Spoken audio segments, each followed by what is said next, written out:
Catechesis and Theology. In this context, it seems important to me that the connection between catechesis and theology shall be well understood. Obviously, this connection is profound and vital for those who understand the irreplaceable mission of theology in the service of faith.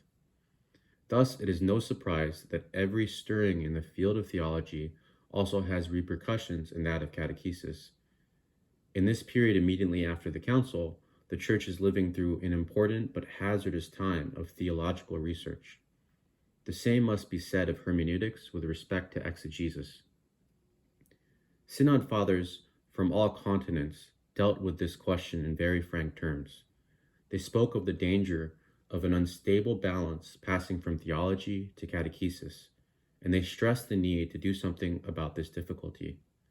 Pope Paul VI himself had dealt with the problem in no less frank terms in the introduction to his solemn profession of faith, and in an apostolic exhortation marking the 5th anniversary of the close of the Second Vatican Council. This point must again be insisted on. Aware of the influence that their research and their statements have on catechetical instruction, theologians and exegetes have a duty to take care that people do not take for a certainty what on contrary belongs to the area of questions, of opinion, or of discussion among experts. Catechists, for their part, must have the wisdom to pick from the field of theological research those points that can provide light for their own reflection and their teaching, drawing, like the theologians, from the true sources in the light of the magisterium. They must refuse to trouble the minds of the children and young people at this stage of their catechesis with outlandish theories, useless questions, and unproductive discussions, things that St. Paul often condemned in his pastoral letters. The most valuable gift that the Church can offer to the bewildered and restless world of our time is to form within it Christians who are conformed in what is essential and who are humbly joyful in their faith.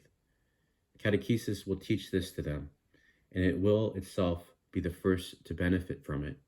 The man who wishes to understand himself thoroughly, and not just in accordance with immediate, partial, often superficial, and even illusory standards and measures of his being, must come to Christ with his unrest and uncertainty, and even his weakness and sinfulness, his life and death.